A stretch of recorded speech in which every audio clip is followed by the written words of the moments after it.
A large portion of the Jewish nation has returned to its homeland, but the heart, soul, and mind of much of the Jewish nation are still in exile mode. This state of affairs must and will inevitably change.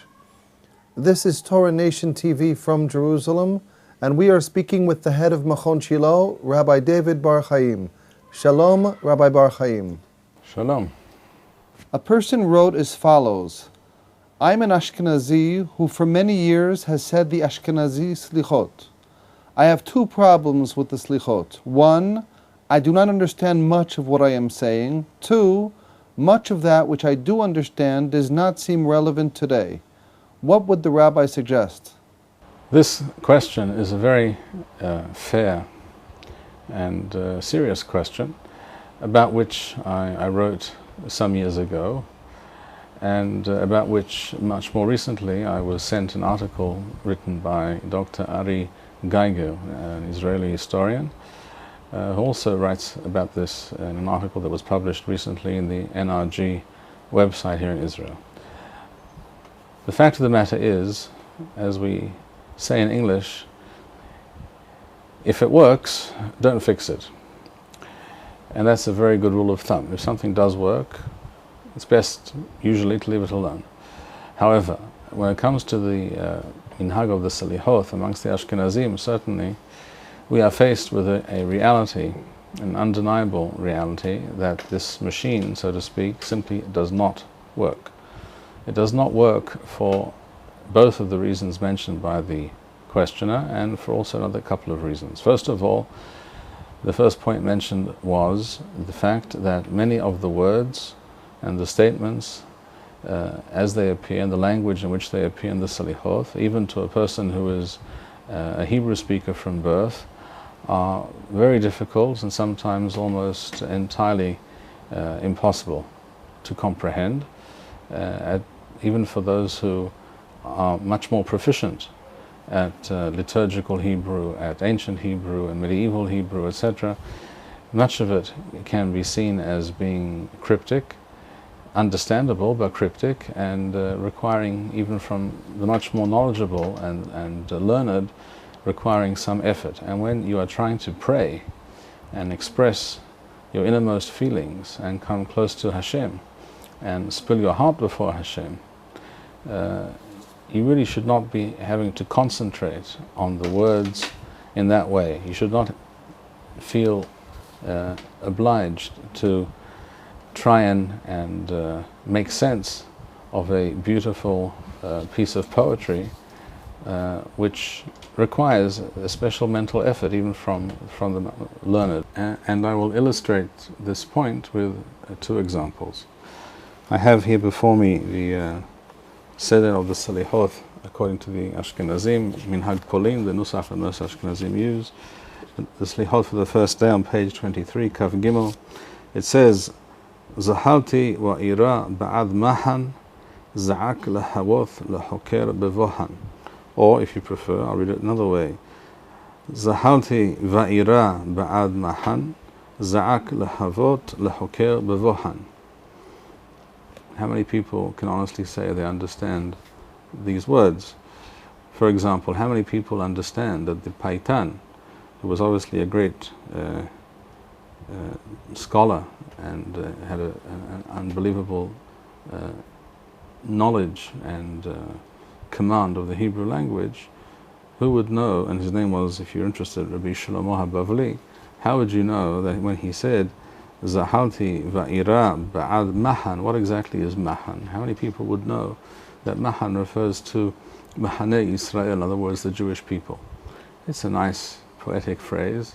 It's very original. One could even claim, as the Ibn Ezra does claim in his Pirush to Sefer Kohelet, Perek Hey, that such usages and such language is to be avoided at all costs, because in fact it's not grammatically correct or reasonable. Nevertheless, one can appreciate the beauty of it, and yet how many people understand what it means? And it continues. The next line says, Hasar Hesed Vitur Tzahan Hen Ech Emtza B'Tahan. Again, many people will not know at all what the word Tzahan refers to. Some people might understand refers It comes from the word sahana, which means a stench. In other words, the idea, the concept is that our actions are terrible, and the stench rises from them. In other words, we are responsible for very many negative deeds, etc. But for most people, this is quite incomprehensible, and therefore the only solution would be, one would think, to use a book which has a pirush, a commentary at the bottom or something like that. But then again, you can't really pray in such a fashion. You can't really pray and pour out your heart and say these tefillot at any kind of reasonable speed, so to speak. Not that speed is the essence of the thing at all, but if one is trying to cover a certain number of piyutim or selichot during the morning or the evening, one does not have hours to do so, and one has to be able to read and understand what one is saying immediately. And this is a classic example of a text which for many people is incomprehensible. Another example would be the Selichot from the second day, where it says, for example, on page Kaftet in this book, on 29, it says, Ti'antanu gape karef nethunim, yishavtanu shen sela ethonim. Or if you prefer, Ti'antanu gape keret nethunim, yishavtanu shen sela etanim.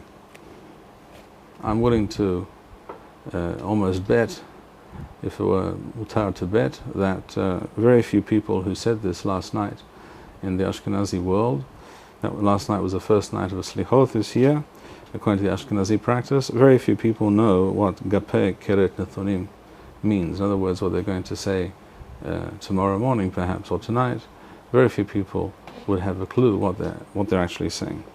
And the text continues, Ka'ahath dikithano bimakom tanin, Larawaya Seth Kamet Methunim. Again, we're talking about words that for most people are entirely beyond their ken, and the only way to be able to say this tefillah with any meaning, with any fervor, would be to study it before as a text in a shiur, when someone knowledgeable would explain the background and the words and the concepts, etc. And for this, of course, most people do not have the time. Perhaps if people did so months in advance, perhaps it would be possible, but I am unaware of such a phenomenon anywhere in the Jewish world, of people studying the Selichot for months before the month of Elul, before Rosh Hashanah. So we have a problem in practical terms. We have a problem in that most people are simply unable to understand what it is that they are saying. And this is a very real problem, as again I mentioned that Ibn Ezra in his commentary on Kohelet Perek He, as he points out that piyutim which are written in such a way, the same of course is true for Selichot, it's also a piyut, that is written in such a way that most people are left wondering at best, if not totally bamboozled by what they see, what they read. Most people are left wondering what exactly they're saying, what the meaning of this piece of poetical liturgy is. That is not the correct way to write piyutim. One could point out, by the way, that the same is true of many of the kinoth that are said, for instance, on Tisha B'Av. And this brings us to another point.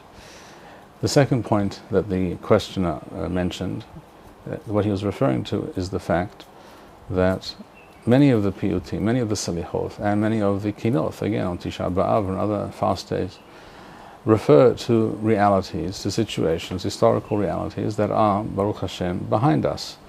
At this time in history, it is a fact that there are essentially no Jews anywhere on the planet who are experiencing in their own lives the kind of extremely bitter and almost impossible to bear Galut type experience, the experience of being persecuted and downtrodden and humiliated on a daily basis, and very often having their property and their families and their wives and their own lives being taken from them, or at least running the risk of this happening to them almost on a daily basis. This is not the reality of almost any Jew on the planet, to the best of my knowledge today.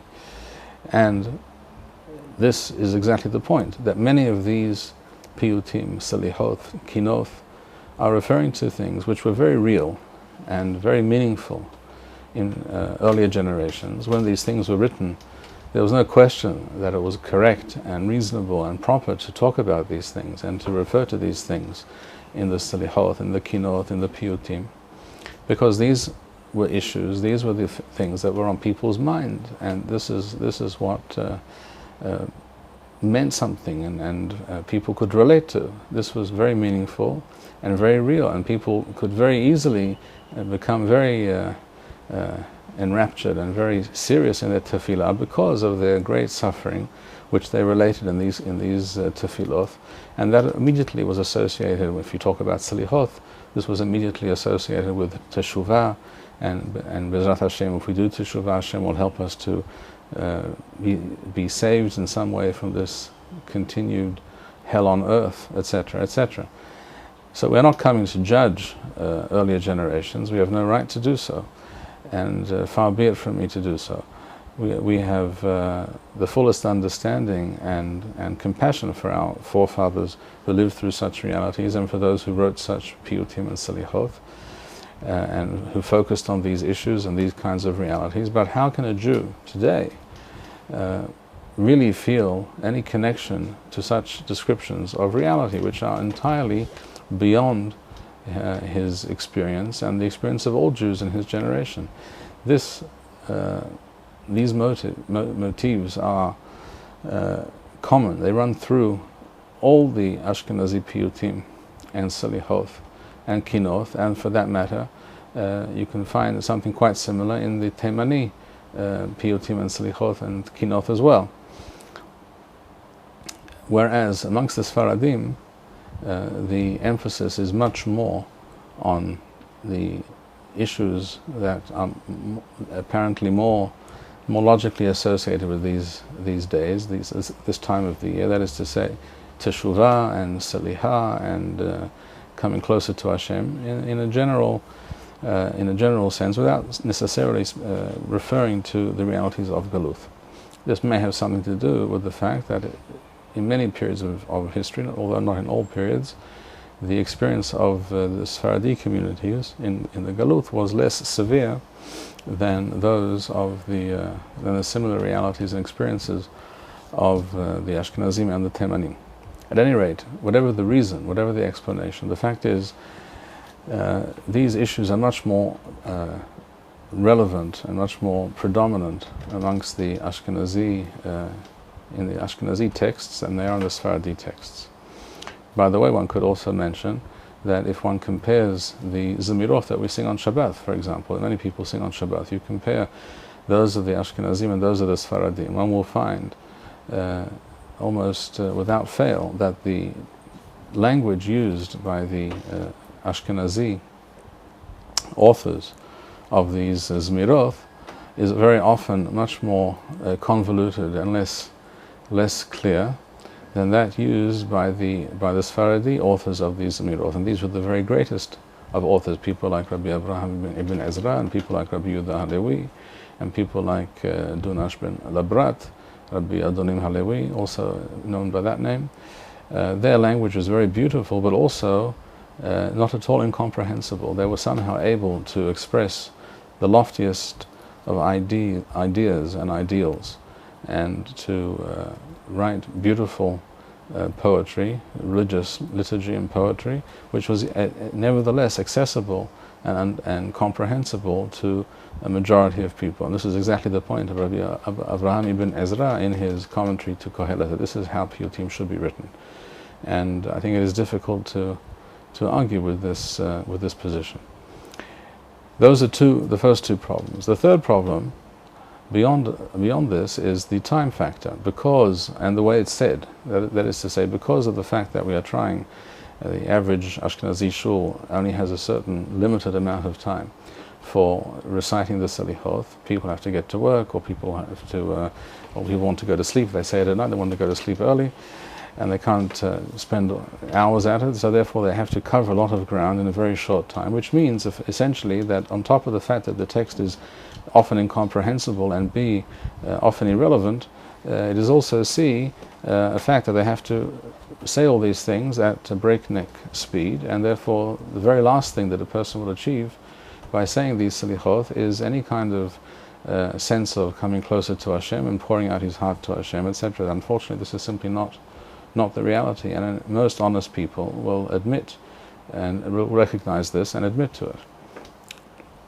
And there's a fourth issue which needs to be mentioned here, and that is that the constant repetition of these motifs of we are in Galut and our situation is dire and we are helpless and weak and downtrodden, even though this is clearly not the case, but this is what people are saying regularly, and not just, by the way, in Selichot. This is what the Ashkenazim say in their long version of Tahanun on Mondays and Thursdays every week.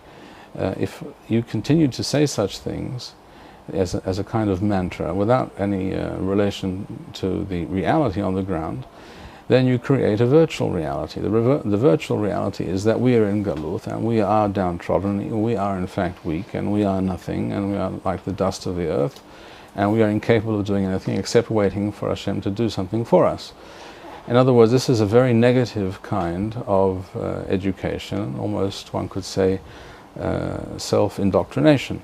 It forces us almost to be the kind of person or people that we are describing in these piyutim, in these selichot, and that is a very negative reality. And there's even a fifth problem that one could mention, and that is the fact that we are, in many of these selichot and piyutim, we are describing realities that simply do not exist. We're talking about things that we don't experience. So really, we are being dover shikarim b'fnei HaKadosh Baruch Hu. We are speaking untruth before Hashem, and that itself is a very serious problem.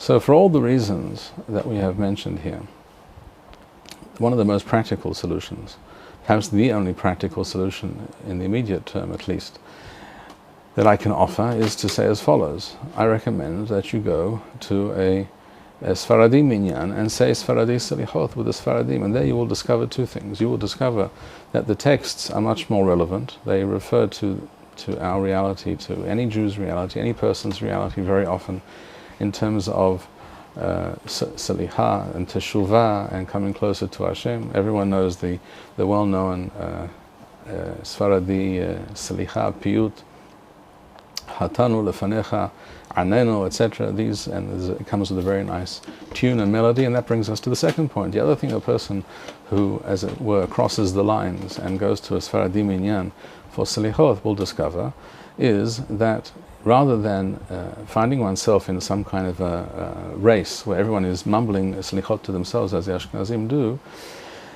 here you find that everyone says all these Selichot, whatever they say. They say the same text day in, day out for 40 days, so you become actually quite familiar with the text, and it becomes very familiar and and clear to you. You don't need to be very knowledgeable to understand what you're saying at all. The text, the language is much simpler, the texts are more relevant, and here's the clincher, people sing it together, slowly, word for word. Everyone knows the famous piyut, again, Hatanu Lefanecha Anenu, the tune that it goes with, and it's no accident that in many schools, certainly in the Dati Lomi world, when they take the class, let's say in high school, they take the class of girls or boys to a place where Selichot will be said before, let's say Rosh Hashanah, before Yom Kippur, it will be, without fail, they will take them to a place where Sfaradi Selichot are being said, because there everyone sings together. You can follow the text, you can understand the text, the tune is moving, the melody is very important to the experience, and therefore the whole exercise becomes much more meaningful and relevant. The last thing I would add is that what we are in dire need of, and we have in fact a few such people, what we are in dire need of are new modern-day paitanim who will write the kind of selichot and piyutim that we require at this time and in the future generations. Thank you, Rabbi Bar-Hayim. We would like to encourage our viewers to share these videos with friends and send in your responses. We would also like to suggest the following opportunity to our viewers.